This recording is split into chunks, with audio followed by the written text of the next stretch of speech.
Wonderful. Jazz Blazers. Shaden Sharp, Bruise Guy. Oh, Well, they put Bruise Guy on the bar. That would never happen. No, he is, though. Look, and my guy's fly. Oh, Bruise Guy. I got him. I got Ja. I'm about high flyers. His head's at the rim. Weird. We're a big Dominique Wilkins. Warriors. Yes. Steph to Dante. Look at Steph's the confidence here. Brew, I know you love the Warriors. I think this is eventually going to backfire. It's going to be like an offensive rebound that hits him in the shoulder blades or They've something like been that. doing that throughout their championship run. Well, Dante goes 4 for 10 from 3. Warriors win. And finally, wonderful, we're back to Rockets Grizz. This guy's back. Most electrifying man in sports entertainment. This was a crazy dunk. This was yesterday. It's a tough layup. No, right. The fact that he ended up still dunking that is wild. He very went good. From way out. It's wild. It's Thursday. It's time for the Bud List. And as we mentioned, it's only a half-hour show, but that still means we have time to answer your questions and concerns. Do we? get a lot of viewer mail on this show. Yeah. For the year 2023, we get a lot of viewer mail, but I won't open it until we get the letter. Okay. When I open my bills at home, I'm like, excuse me, Lib? Yes. Con Ed. Dear Wilds, since you only have a half-hour show, let's get right to the Bud List. Wow. Cheers, Dawn. Well, thank you, Dawn. Wow. A little extra production, and I think we will do so. I was waiting for the love the show. All right, here we go. I'm going to be quick with these. At number 3, Joel Embiid. Look. Why? Right now, he's my vote for the MVP. Oh, that's okay? news. Wow. Giannis is right there, and Jokic is still alive. But last night, after what he had, 10 straight games of 30 or more points, most in franchise history when Julius Erving, Allen Iverson, Moses Malone played for that franchise, he only had 12 and 7 last night, 7 boards. I know he only played 16 minutes, but here's my thing. He didn't play the second half with a calf injury. Now, they're just saying it's tightness. Doc Rivers said it's just precautionary. He should be back for the next game. My point is this. The only thing I believe at this point that could stop Embiid from winning his first MVP, which we all know he cherishes and wants badly, is if he misses a ton of games. Mm-hmm. And so that's my thing. Joel, I believe in you. Keep playing, my man. All right, at number 2, Draymond Green. Now, I believe in these Warriors, and I have not counted them out. Nick has tried to get me every single day to take his olive branch, and I have refused to do it because I still believe in you Warriors. But, Draymond, you said it yourself. The punch undermined your authority. You haven't been able to communicate and have that moral voice on defense and get everybody moving. Look, come to Jesus meeting with the young players, a locker room, tete-a-tete with everybody, whatever. Or you just go out there and start bossing everybody around again. Whatever the case, you have to be that inspirational leader and voice that the Warriors need because it's winning time, my man. So let's do that. At number 1. Do you believe in him? I do believe in you, Draymond. You know that. At number 1, Lamar Jackson. Lamar, look, I agree with you. You are getting the short end of the stick. You are better than Deshaun Watson. You obviously don't have the off-the-field baggage that he has. You deserve a huge, fully guaranteed contract. But you haven't handled this thing the greatest either. I do think you need to get an agent.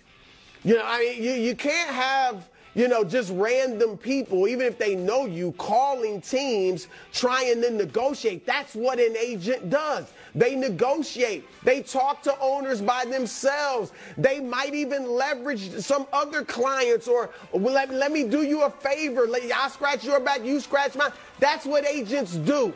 All right, and I get it. You might not trust people outside your inner circle, but you've been in the league long enough now where you can properly vet agents or people that help you out. You can talk to some teammates and say, look, is this guy trustworthy? Is that guy trustworthy? So there's no need for you to fear doing that. So I just want you to get the best contract you can get. And now you're kind of in a tough situation because nobody's putting offers out there. So handle this the right way, Lamar. I do believe in you. Great Bud List. I'm going to add Kawhi Leonard. Kawhi Leonard. The Los Angeles Clippers are 38 and 35. They could be 39 and 34 in good shape, but Kawhi couldn't get a shot off against Lou Dort. Well, he plays Lou Dort and the Oklahoma City Thunder, who are right on their heels once again tonight. The Thunder, of course, are led by Shai Gilgeous-Alexander, who Kawhi didn't want to play with, wanted Paul George, and now Paul George is out. And while I do not think it is on Kawhi to lead the Clippers deep into the postseason if Paul George isn't there, much less to a championship, this is a man who once upon a time was called the best player in basketball. Since he's been with the Clippers, he hasn't looked anything but that. He is an in his prime 31-year-old well-rested superstar. Here is the rest of their schedule. They have 2 back-to-backs. Kawhi famously does not play back-to-backs. He's going to need to. Ooh. If he doesn't, and if the Clippers end up not being in the 8-team final playoff tournament, that is an indictment on him. It is not an inspiration. It is an indictment. That is a tough schedule, but the Clippers should have, in every single one of those games, the best player on the court, theoretically. So let's see if Kawhi can get them into the tournament. I like what you're saying. The only thing is, I don't know if Kawhi is the typical load management of some of these other guys. Like, there are people around the league that'll tell you he really can't play back-to-back. Because we remember him limping around in Toronto, even when he led him to the championship. Like, people think that would damage him. So I hear you. They need him, but I don't know if he can do it. Brew, I'm going to add Monty Williams to the Bud list. Wow. Last night, the Lakers had 46 free throws. The poor Suns had 20. And this is on the heels of Monty Williams complaining that Giannis shot 24 free throws and the entire Suns team shot 16.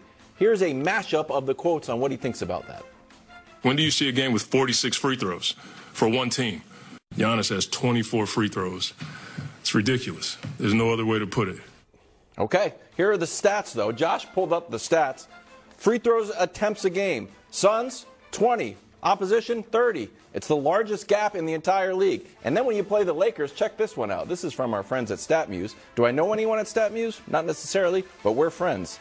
Lakers have the highest free throw difference. They don't take the most necessarily. No. But when they play a game, woo, they sure do shoot a lot. So Monty Williams has a point here, or they just need to drive to the basket more. Well, Monty is a really upstanding guy. I don't think he's making anything up or playing games, but they are a jump shooting team. Yes. They're the third lowest in the league in free throw attempts. Guess who's last in the league in free throw attempts? Golden The State. Warriors. Yeah. The jump shooting team. So they just don't attack the rim like a lot of these other teams.